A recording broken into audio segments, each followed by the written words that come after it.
Hi everyone, and welcome to Horror Spectator. If you're new here, consider subscribing. We dive deep into the darkest, most chilling real-life horror stories out there. And if you're a returning viewer, I'm so glad to have you back, friend. In tonight's video, we're heading back to the eerie and mysterious Appalachian Mountains. I'll be sharing 3 stories that left lasting scars on the people who lived through them.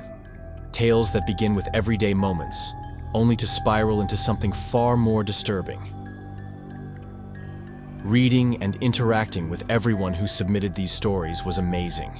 In fact, for the first one, if there are any updates, I'll definitely make a follow-up video. The last story, though, it really got to me. Maybe because it feels like it could happen to any of us. No matter how confident or well-prepared we think we are. The mountains, and whatever hides within them, don't always show mercy. To make things more interesting, drop a comment and tell me which story stuck with you the most, or if you've ever experienced something dark and terrifying yourself. And don't forget to like, subscribe, and share. Our little community keeps growing, and trust me, that support helps more than you know when it comes to creating better and better videos for you. Now, let's get into it.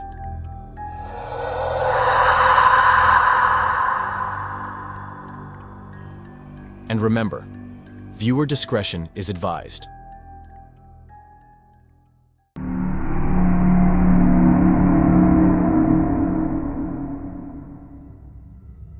I live in Swords Creek, which is a small community nestled in Russell County, down in the southwestern corner of Virginia, right in the heart of the Appalachian Mountains. I've lived here my whole life, and when you grow up in this part of the country, you learn, almost instinctively, and from a very young age, a specific set of rules about the forest and the mountains. Rules that, over time, become so ingrained in you, they feel like they're etched into your skin. I was never the kind of person to scoff at local folklore, or dismiss the stories about the entities and presences people say dwell in these woods. I've witnessed my fair share of strange things over the years, some difficult to explain, but never anything that made me feel directly threatened. And I've never, in all my life, been someone who breaks the rules of the mountains. My home sits a little ways off from the other houses, surrounded on all sides by thick, sprawling forest.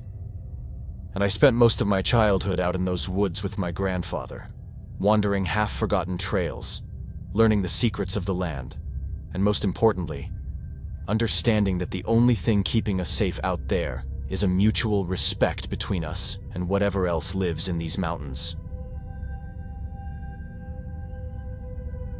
My grandfather used to say that we don't need to understand everything out there, or go looking for explanations every time we hear a whisper between the trees.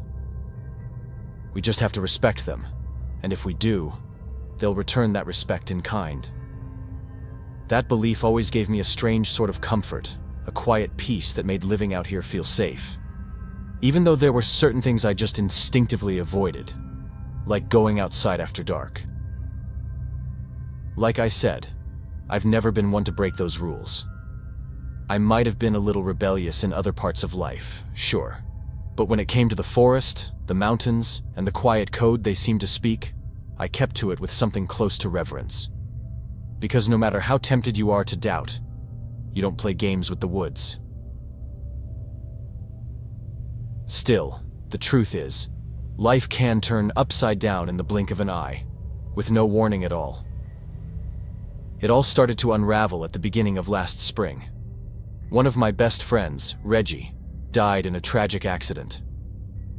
It was a brutal time, especially for me and James, the third part of our tight-knit little trio. We grew up together, shared every joy, every scrape, every heartbreak like brothers, and losing Reggie hit like a freight train. Even now, a whole year later, that wound still feels raw. Still throbs, like it's just waiting to break open all over again. The real story started about 2 weeks ago. It marked the 1-year anniversary of Reggie's death, and James and I decided to honor him the way we knew he would have liked, with a few drinks and some shared memories. It was supposed to be a simple hangout, like so many we'd had on birthdays or meaningful dates. But this time, Reggie's absence was impossible to ignore. The night was heavy with grief. The weight of realizing our trio was permanently broken was too much. And maybe that's why we drank more than we should have, trying to drown that ache with alcohol and laughter that didn't quite reach our eyes.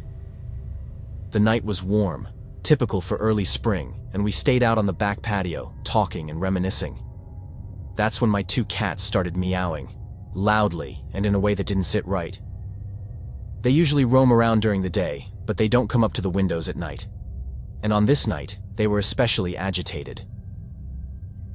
Worried, I went inside to check on them, and though they were shaken up, they seemed unharmed. I went back outside and sat with James, and we kept drinking.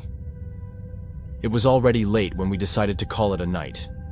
James was a lot more drunk than I was, and I tried to convince him to crash on my couch. I didn't want anything to happen to him, but he insisted on heading home. He only lived about a 7-minute walk away, and even though everything in me screamed not to do it, I decided to walk him there, just to be sure he made it back safe. That meant, for the first time in years, I broke the rule about going into the woods after dark. But the truth is, I couldn't bear the thought of losing another brother. And in the state he was in, it wouldn't have taken much, a single misstep, a fall, to make that happen. Getting him home went fine. No weird vibes, no strange noises. But on the walk back, I started to feel something that chilled me to the bone. It's hard to describe clearly, maybe because of the drinking, but I remember how the forest slowly sank into a silence so deep and unnatural it felt like the whole world was holding its breath, waiting for something to happen. And then, just as my house came into view, I heard my name, whispered from the trees. Any other night, I would have walked straight inside and locked the door behind me, pretending I didn't hear it. But that voice, it was Reggie's. And in my vulnerable state, I couldn't help myself. I turned and walked toward the tree line behind my house, toward the forest. I was just about to step across that symbolic threshold, the place where the backyard ends and the deep woods begin, when something snapped me out of it. It hit me like a lightning bolt. I was about to break another rule. That couldn't have been Reggie. I was at his funeral. I saw his body. Without a second thought, I turned and bolted back to the house, locking every door and window I could get my hands on while my cats darted around the living room like they could feel it too, that something was off. My grandfather's words, once a comfort, now rang in my ears like a warning. I figured the best thing I could do was go to bed and try to forget the whole thing, chalk it up to the alcohol and the grief playing tricks on me. In the days that followed, I did everything I could to convince myself I'd imagined it, that none of it had actually happened. But as the nights passed, they started to feel heavier. It was like something was watching me, something I couldn't see. My cats, usually bold and independent, started staying inside constantly, refusing to even go near the windows after dark.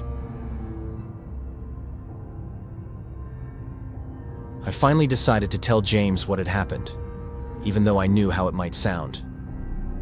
I texted him, told him I needed to talk to him, asked if he could swing by. He responded right away, said he was just getting off work, that he'd stop by home real quick to change and head over. Since I had a little time, I hopped in the shower. I had barely stepped under the water when I heard someone knocking at the door. I figured James had changed his mind and come straight over. So I opened the bathroom window, which faces the back of the house, right where the knock came from, and yelled out for him to use the spare key hidden in the planter. I rushed through the shower, towel dried in record time, and stepped out. But the air in the house felt wrong, colder than it should have been, like maybe the door had been left open. I called out his name, but no answer. Looked out the window and realized it was already completely dark outside. Called again. Still nothing. Dead silence. I went downstairs, and the front door was wide open. But James wasn't there. I picked up my phone and saw a new message from him, sent just a few minutes earlier, saying he'd gotten stuck at work and wouldn't be able to make it until after 9:30. The cold that hit me then didn't come from the night air. It came from somewhere deep inside, where dread starts to settle like stone. That door had been locked. Someone had opened it. I slammed it shut and locked it, then went through the house, room by room, searching for any sign of someone or something. But there was nothing. No sound. No shadow. Just my cats, crouched behind the couch, frozen stiff, like they'd seen something the human eye can't. Since that night, something shifted. I don't know how to explain it, but I know, with a kind of fear I've never felt before, that something is out there, watching, waiting. And for the first time in my life, I'm truly afraid. Not just of the forest or the mountains, but of whatever inhabits in them. And of the fact that it clearly doesn't forget, and it sure as hell doesn't forgive when you break the rules.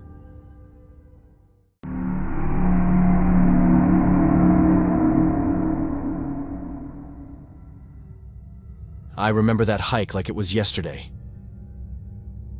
It was early spring, the first real warm day after a long winter, and I was itching to get outside. The trail I picked wasn't just any trail.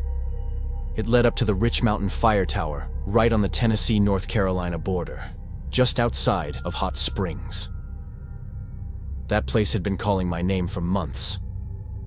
I've always had a thing for fire lookouts. Maybe it's in my blood. My grandfather was a lookout ranger, and Rich Mountain was one of the towers he worked at back in the day. I grew up hearing his stories, tales of long, quiet nights alone in the tower, watching over endless forests, waiting for smoke on the horizon. I used to hang on every word, completely mesmerized. Back then, I couldn't imagine doing anything else with my life but following in his footsteps. But life doesn't always go the way you plan. I ended up taking a completely different path, far from ranger cabins and mountain trails. Still, I never lost my love for hiking, or for the fire towers where my grandfather once stood guard. Any chance I get, I head out into the woods and try to stay in one of those towers, if they're open. Some are already occupied when I get there. Others are closed off completely. But I try. This one, though, Rich Mountain, was different. I'd never made it out to this part of the country before, the Appalachians, but it was at the top of my list. About a year and a half ago, I finally worked up the nerve to go through the things my grandfather left me after he passed. He died 3 years ago, and no one in the family wanted much of his stuff. I ended up with most of it. Among those dusty boxes was a stack of his old journals. I couldn't bring myself to read them for a long time. It hurt too much. But when I finally did, it changed everything. Buried in one of the older notebooks was a series of entries about Rich Mountain. Unlike his usual calm, steady writing, these entries were scattered, almost frantic. He wrote about sleepless nights, an overwhelming sense of being watched, footsteps on the stairs, in the middle of the night. He became convinced something, or someone, was climbing the tower after dark, stopping just short of entering. He even mentioned being afraid of what might be under the bed. The man I knew, brave, steady, unfazed by isolation, sounded paranoid, exhausted, and broken. After 6 weeks, he was transferred to another post, and the entries went back to normal. He never talked about that assignment with me. Never once mentioned Rich Mountain. I don't know if he asked to be reassigned or if someone else noticed something was wrong, but ever since I read those pages, I've needed to know what really happened up there. So I planned the trip. I wanted to stay at the fire tower myself, just for a few nights. Maybe find some kind of answer. What I found instead were more questions. I've always considered myself pretty adventurous. I follow the roads less traveled. I like my mountains rugged and my waterfalls ice cold. And when I saw that the trail up to the fire lookout was steep, wild, and mostly uphill, I was thrilled. The hike was beautiful, exactly what you'd expect from the Appalachian Trail in early spring. Cool air, quiet woods, and that endless carpet of trees waking up after winter. The trail itself is about 5.2 miles out and back. No extreme inclines, but enough to leave you winded if you're out of shape. It usually takes about 3 hours total, give or take. I passed a few hikers on the way up. It's a popular trail. But most folks just visit the tower for the view and head back down. Rich Mountain Fire Tower is just far enough off the main trail to feel a bit hidden. When I got there, I was beyond relieved to see it empty. I climbed up, unlocked the hatch, and stepped inside. It was just how I hoped. Quiet, still, untouched. I dropped my pack, took a deep breath, and started settling in, making sure I had everything I needed for a couple of nights off the grid. That first night was calm, almost too calm. I woke up once around 3 a.m. to this sharp metallic thud, like something had hit the metal stairs. I sat up, heart pounding, and listened for a long time. Nothing. Not even the wind. Eventually, I lay back down and drifted off, but something about it didn't sit right. The second day was uneventful in the way I'd hoped. I hiked a few miles past the tower just to explore the mountain, made some notes in my journal, and tried to enjoy the solitude. There's something sacred about being alone in the woods, especially in the high country. No phones, no engines, no voices. Just the whisper of wind through budding branches and the slow creak of wood as the tower settled with the sun. I cooked dinner on my small camp stove, read a few more of my grandfather's entries by headlamp, and watched dusk bleed into night from the tower's catwalk. But I couldn't shake the feeling from the night before. That sound. I told myself it was nothing. A pine cone dislodged by an animal, maybe, bouncing off the metal steps. Perfectly normal. But when the sun dipped behind the mountains and the woods faded into darkness, something inside me tensed. I double-checked the hatch, pulled my sleeping bag tighter around me, and kept my headlamp within arm's reach. It wasn't fear exactly. Not yet. Just an edge. But the truth is, those journals, those entries my grandfather wrote, kind of planted something in my mind. They made it easy for my brain to start building up scenarios. It was inevitable, and I knew it didn't mean anything serious. My grandfather had been stationed there in the early years, not long after World War II. Whatever had scared him back then, it had to be long gone by now. Around 1:30 a.m., I heard it again. Not the same metallic thud, but something else. Faint, irregular. It sounded like movement, somewhere below me, slow and deliberate. Not the skitter of an animal. Not the wild rustling of something foraging. This was careful, intentional. Something, or someone, was down there. I sat upright, heart racing. I turned off my headlamp and waited, straining to hear over the pounding in my chest. The sound stopped, and then, for a long while, there was nothing at all. After an hour or so, I must have drifted off. When I woke, it was dawn, gray and cold, and the world looked exactly as it should, normal and safe. But I couldn't stop thinking about the steps, about what I thought I'd heard. I chalked it up to nerves and tiredness, a product of my imagination feeding off the journals. I told myself that. The alternative was scary. I spent most of the day gathering my bearings, retracing some of the path down the trail, watching for signs of animals or maybe other hikers who might have camped nearby. But I found nothing. No tracks, no old coals from a campfire, no bent grass. Just me, the tower and the trees. That night I left my boots just outside the hatch at the top of the stairs. They were caked in mud from the day's rain, and I didn't want to track the mess inside. It was a habit I'd picked up from years of camping in bad weather. After shutting the hatch tight again, I climbed into my sleeping bag and tried not to think about the journals, about what my grandfather had written in those strangely jagged, uneven lines. But no matter how hard I tried, one sentence kept playing over and over in my mind. If it comes again tonight, I don't think I'll make it until morning. I must have fallen asleep sometime after midnight. When I woke, the hatch was open. Not wide, just a sliver. Just enough to let in cold air and silence. I was still half asleep when I woke up, so it took my eyes a few seconds to adjust to what I was seeing. But what I saw froze me to the bone.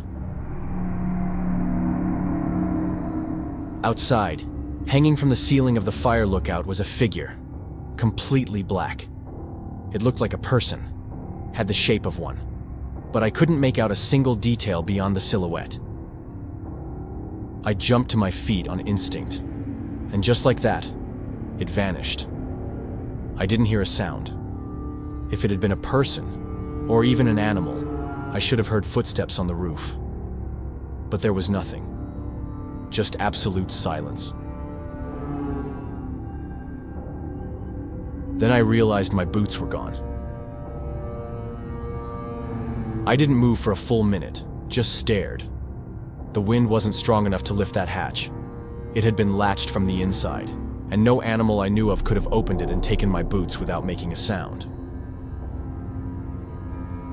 I pulled the hatch shut, locked it again, and sat on the bed until morning, holding my pocket knife like it meant something. At first light, I climbed down barefoot. My feet hit every icy rung of the stairs, but I didn't care. I scanned the clearing. Nothing. No tracks, no boots. I looked for a few minutes before giving up. Then I packed my gear and got the hell off that mountain. The hike down took half the time it should have. I barely stopped, barely looked around, just kept walking, barefoot and blistered, until the trailhead parking lot came into view. Then I drove until I found a cheap motel with a vacancy sign and collapsed onto the bed fully clothed. I've never told anyone this story. Not my partner, not my friends, not even my mother, who still asks every now and then if I've come across anything else in Grandpa's old boxes. And the truth is, I haven't found anything concrete. Not really. No explanations, no revelations. Just a growing list of questions and the same quiet, unspoken fear that I now recognize etched between the lines of his journals. The kind that settles deep and lingers long after the ink has dried. I searched for anyone who might have seen or felt something similar up there. Forums, Reddit, old trail reports, ranger logs, even local message boards. I found nothing. Not a single mention. Which leaves me with two possibilities. Either people are keeping quiet, just like I've done until now, or I imagined the whole damn thing. Could that be it? Could my mind have filled in the blanks, shaped the fear? I know it's been decades, and it makes no logical sense that whatever haunted my grandfather could still be out there. But the truth is, the doubts remain. And sometimes doubts are worse than answers.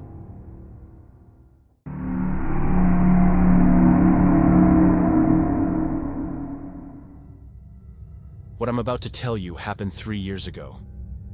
But the memory of that trail haunts me like it all took place yesterday. Like the damp ground is still beneath my boots, and the muffled sounds of the forest still echo between the breaks in silence. My wife Claire and I have always been passionate about hiking, about that raw, unforgiving contact with nature that feels, at the same time, both threatening and purifying. Before our daughter was born, we'd already hiked several stretches of the Appalachian Mountains, from the more popular sections in North Carolina to the denser, more remote trails in West Virginia. But, as you'd expect, after Leah was born, everything came to a halt. That first year of our daughter's life was a non-stop cycle of sleepless nights, diapers, crying, and exhausted smiles that reminded us that love, sometimes, is also exhaustion. It was only after her first birthday, when we finally felt like she was strong enough and we were at least somewhat recovered from the intensity of that first year, that we decided to pick up our tradition again. We planned a week of hiking and camping along the Rhone Highlands, a section we both knew only vaguely, but were drawn to because of its remoteness and the almost unreal beauty of its landscapes. We knew there were busier trails, safer ones, you could say, but we wanted that feeling again. That quiet, solitary connection to the forest, far from noisy crowds and the occasional hiking families. We missed the pure silence, the sound of our own footsteps, the crackle of the campfire at the end of the day. Like I said, we'd been to that part of the country many times. We were familiar with the folklore that surrounds those mountains, and yeah, we'd had a scare or two before, but nothing that ever felt truly alarming or that couldn't be explained in some logical way. I also think what happened to us could have happened anywhere, even right in the middle of a city. But the isolation of those mountains and the number of disappearances that happen out there just make what we went through even more disturbing. It was early spring, and for the first couple of days we crossed paths with a few people, always friendly, some hiking alone, others in pairs. Most just gave a quick hello. But there was one couple that came up to us a little more insistently. I remember them clearly.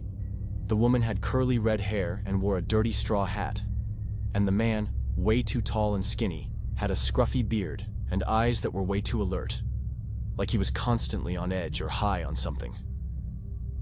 They asked us questions, not exactly weird, but oddly specific. How long we'd been out there, if our daughter slept okay in the tent, whether we weren't afraid of wild animals, if she was eating well. The woman, in a move she tried to pass off as affectionate, even reached out like she wanted to hold Leah.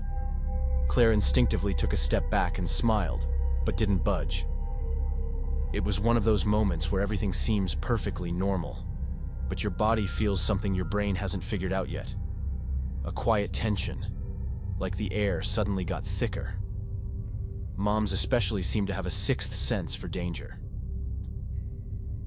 When we walked away, we whispered to each other that there was something off about them, but tried to play it down. Maybe they were just quirky.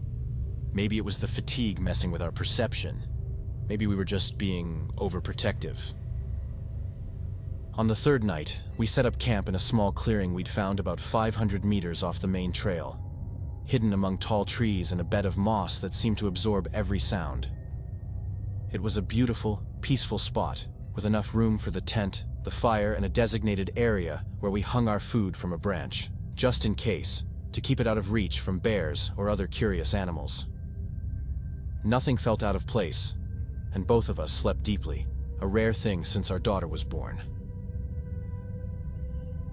But in the morning, when we stepped out of the tent, we realized something had changed. The ground, still damp from the morning dew, was covered in footprints. Human ones. Not just one or two, but several. Like more than one person had walked around our campsite during the night. And the most unsettling part was noticing that Leah's things, her bottle, her little silicone plate, her small colorful utensils, were gone. The food was untouched exactly as we'd left it, but her personal specific items had been taken. That was the moment the feeling of danger became real. Claire went pale, her eyes full of panic, whispering that she was sure it had been them, that couple we'd run into. I tried to stay calm, to rationalize it, to think of another explanation, but deep down, I already knew she was right. An animal hadn't taken those things. It was intentional, deliberate. Someone had watched us, knew where our daughter slept, had come close to her, and to us during the night. We made the immediate decision to head back. We were still 3 days away from the car, but we came up with a plan to make it back in just 2, even if it meant wearing ourselves out. We knew we'd have to spend one more night in the forest, and in that context, it turned into pure anxiety. We decided to take shifts. One of us would stay awake while the other rested. Claire insisted on taking the first shift. She's always had a harder time falling asleep early.